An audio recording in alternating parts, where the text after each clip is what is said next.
असलेले आपल्या या ओबीसी महासंघाचे सचिव आणि सातत्याने आमच्या परिणयजींसोबत जे या सगळ्या कामाचा पाठपुरावा करत असतात ते सचिनजी राजूरकर, विनयजी सुखारे, आमचे मित्र किरणजी पांडव, शेषरावजी येलेकर, परमेश्वरजी राऊत, इंद्रजीत सिंगजी, ज्योतिताई ढोकळे, सर्वेजी बांदोडकर, प्रकाशजी साबळे, अशोकजी वालम, प्रकाशजी भांगरत, डॉक्टर अंजली निंबाळकर, श्री गिरीजी चोडणकर, त्याचप्रमाणे संपादक असलेले पण ओबीसी समाजाला सातत्याने दिशा देणारे, मार्गदर्शन करणारे देवेंद्रजी गावंडे, मंचावरील सर्व मान्यवर, कुणाचं नाव सुटलं असेल तर क्षमा मागतो, आणि या ठिकाणी भारताच्या विविध राज्यातनं आणि विशेषतः महाराष्ट्रातनं आलेल्या सर्व माझ्या ओबीसी भगिनी आणि बंधूंनो, मी सर्वप्रथम या 10व्या राष्ट्रीय परिषदेच्या आपल्या सर्वांना अतिशय मनपूर्वक शुभेच्छा देतो. आणि याच्या उद्घाटनाकरता बबनरावजींनी आणि महासंघाने मला निमंत्रित केलं, त्याबद्दल मी आपल्या सर्वांचे आभार मानतो. ही एका छोट्याशा खोलीतून 2005 साली झाली, पण कायवाडे सर आणि परिणयजी दोघे मान्य करतील की 2005ला जेव्हा सुरुवात झाली तेव्हापासून सातत्याने माझा संबंध या महासंघाशी राहिलेला आहे आणि तेव्हापासून सातत्याने महासंघासोबत मी काम करतोय. मला आठवतं की सगळ्यात पहिल्यांदा ज्यावेळी ओबीसीची नॉन क्रिमिनलची उत्पन्न मर्यादा ही केवळ 1 लाख रुपये होती, त्यावेळी 2000 साली एक मोठा संघर्ष मी उभा केला होता आणि मग विधानसभा विनंती अर्ज समितीच्या माध्यमातून विधानसभेतनं त्या काळामध्ये तो 1 लाखावरून 2.5 लाख रुपये नॉन क्रिमिनल ही 2003 साली 4 साली करून घेण्याचं काम आपण केलं होतं. आणि त्याहीवेळी बबनरावजी तायवळे आमच्या सोबत होते आणि त्यांनी त्यात अतिशय महत्वाचं आणि मुलाचं मार्गदर्शन केलं होतं.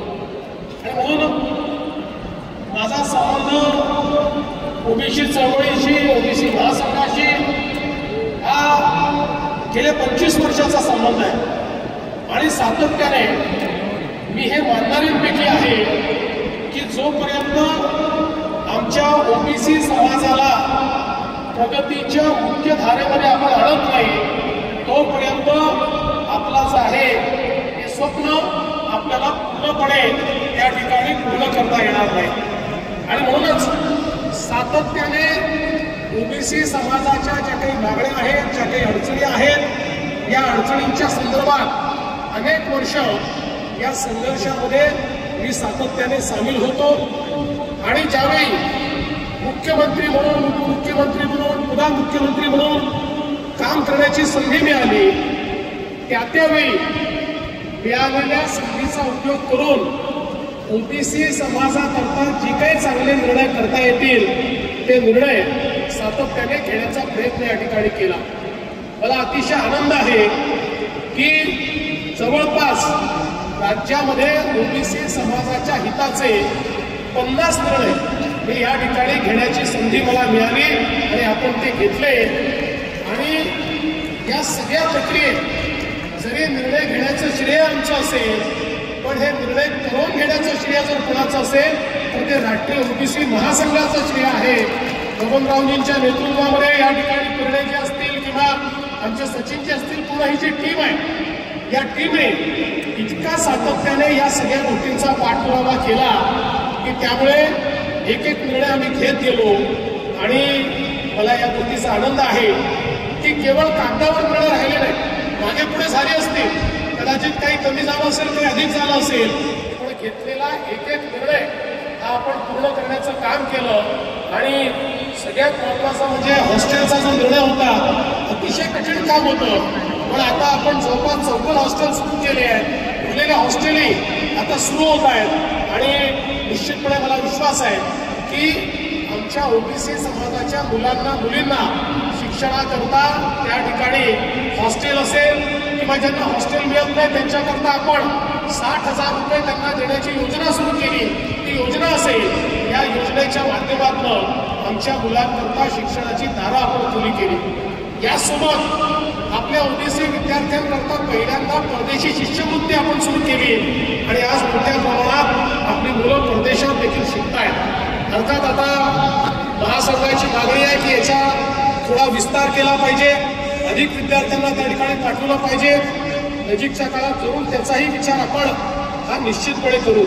पण मला या निमित्ताने एवढंच सांगायचं आहे की आम्ही ओबीसी समाजासोबत मी अतिशय कन्व्हिक्शनने या ठिकाणी आहे.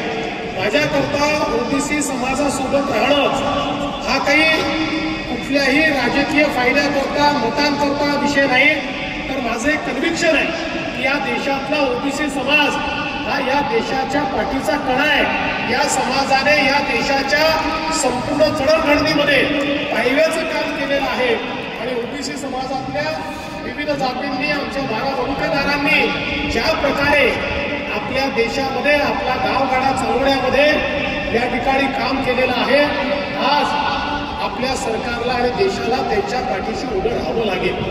आणि म्हणूनच मला याही गोष्टीचा आनंद आहे की देशाचे प्रधानमंत्री माननीय नरेंद्र मोदीजी, खरं म्हणजे प्रधानमंत्र्यांना कुठली जात नसते, कुठल्या एका समाजाची नसतात, पण हाही विलक्षण योगायोग आहे की आज गेले 11 वर्ष या देशाचं नेतृत्व करणारे प्रधानमंत्री हेही ओबीसी आहेत आणि या देशाला जगातली 4थी सर्वात मोठी अर्थव्यवस्था बनवून दाखवण्याचं कार्य या ओबीसी प्रधानमंत्र्यांनीच करून दाखवलेलं आहे. हे देखील मला असं वाटतं अत्यंत महत्वाचं आहे. आणि म्हणूनच ओबीसी समाजाच्या संवेदना समजून घेत मोदीजींनी जातनिहाय जनगणनेचा विषय असेल तो पूर्ण केला. इतके वर्ष आमच्या ओबीसी आयोगाला संविधानातच स्थान नव्हतं, त्याला संवैधानिक करून सगळे संवैधानिक अधिकार प्रदान करण्याचं काम हे मोदीजींनी केलं.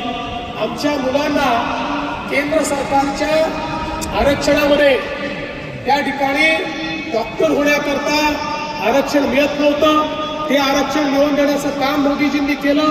वेगवेगळ्या ठिकाणचे 7 असे महत्वाचे निर्णय आहेत की जे मोदीजींनी या ठिकाणी घेतले आणि त्यामुळे आपल्या राष्ट्रीय स्तरावर ओबीसीचा बोलबाला झालेला आपल्याला पाहायला मिळाला.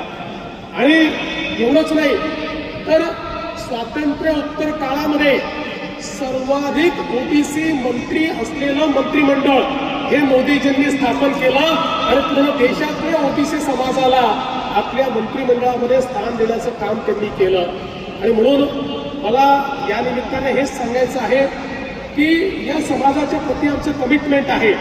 खरं तर अनेक वेळा आपल्याला माहिती आहे की माझ्यावर ओबीसी समाजाकरता बोललो म्हणून टोकाची टीका झाली, मला टार्गेटही केलं, पण मी सगळ्या समाजाचा विचार केला, मी कुठल्या एका समाजाचा विचार केला नाही.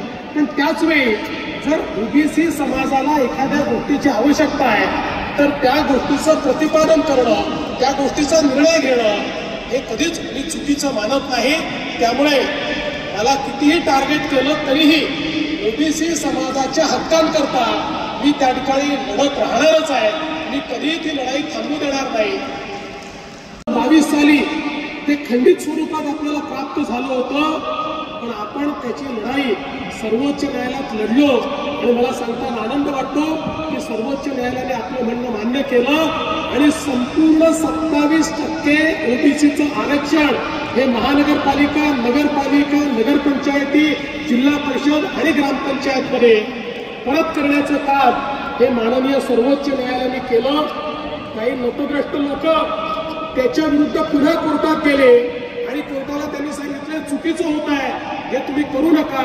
पण माननीय सर्वोच्च न्यायालयाचे मी आभार मानतो, परवा त्यांनी ती पिटिशन त्या ठिकाणी डिसमिस केली आणि सांगितलं ओबीसीला पूर्ण 27% आरक्षण हे या ठिकाणी मिळेल.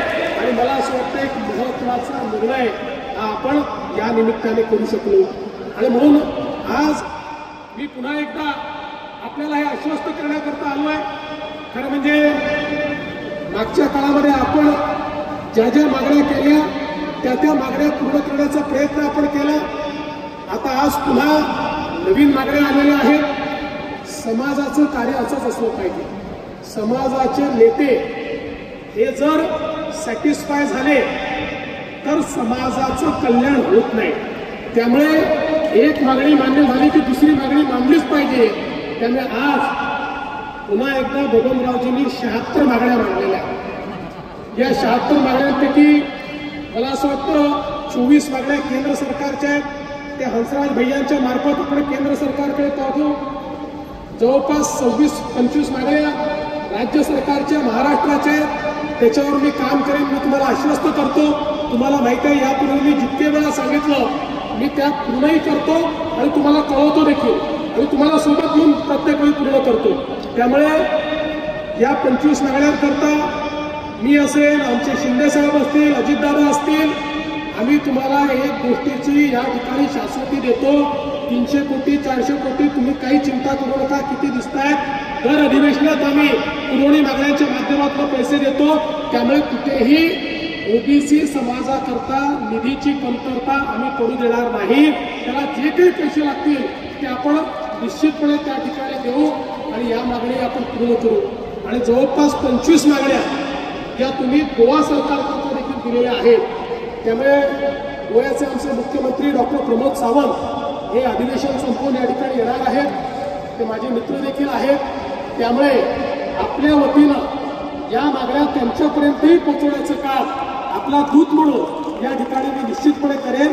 आणि महाराष्ट्राप्रमाणे गोव्यामध्येही आमच्या ओबीसी समाजाकरता काही चांगले निर्णय जे तुम्हाला अपेक्षित आहेत ते निर्णय या ठिकाणी झाले पाहिजेत. अशा प्रकारचा प्रयत्न आपण करू. येत्या काळामध्ये अनेक गोष्टी आपल्याला करायच्या आहेत. नागपूरचं ओबीसी भवन जे मला असं वाटतं की आपल्या राष्ट्रीय ओबीसी समाजाकरता एक महत्त्वाचं अशा प्रकारची ती वास्तू आहे. 38 कोटी रुपये आपण दिले आहेत. आपण कुठल्याही परिस्थितीमध्ये येत्या काही काळामध्ये त्याचं काम सुरू करू आणि 1.5-2 वर्षामध्ये ते काम पूर्ण करून एक अतिशय भव्य अशा प्रकारचं ओबीसी भवन हे राष्ट्रीय ओबीसी महासंघाला देऊ. जिथनं संपूर्ण देशाचं काम हे आपला राष्ट्रीय ओबीसी महासंघ करेल आणि ओबीसी समाजातल्या विविध घटकांचे जे अडचणी आहेत त्या सोडवण्याचं कार्य या ठिकाणी होईल. आज या निमित्ताने मी आपले आभार मानतो. खरं म्हणजे सगळे वक्ते या ठिकाणी आहेत. सगळ्यांची भाषणं होणार आहेत. पण मला पुढच्या कार्यक्रमाकरता या ठिकाणी जायचं आहे आणि म्हणून मी पहिल्यांदा भाषण करण्याची आणि तसे मला तुम्ही उद्घाटक म्हणून बोलवलं. किंवा उद्घाटकाचं भाषण पहिलंच होतं आणि म्हणून मी या ठिकाणी या राष्ट्रीय ओबीसी महासंघाच्या 10व्या राष्ट्रीय परिषदेचं उद्घाटन झालं असं घोषित करतो. आणि मगाशी बोलताना बबनराव म्हणाले की आमच्या पूर्ण भाऊंना तुम्ही मंत्री बनवा. बबनराव लोक तर त्यांना मुख्यमंत्री समजतात. माझ्यासोबत ते राहत असल्यामुळे लोकांना माहिती आहे की मुख्यमंत्र्याची गुरु किल्ले आहे याच्याकडे.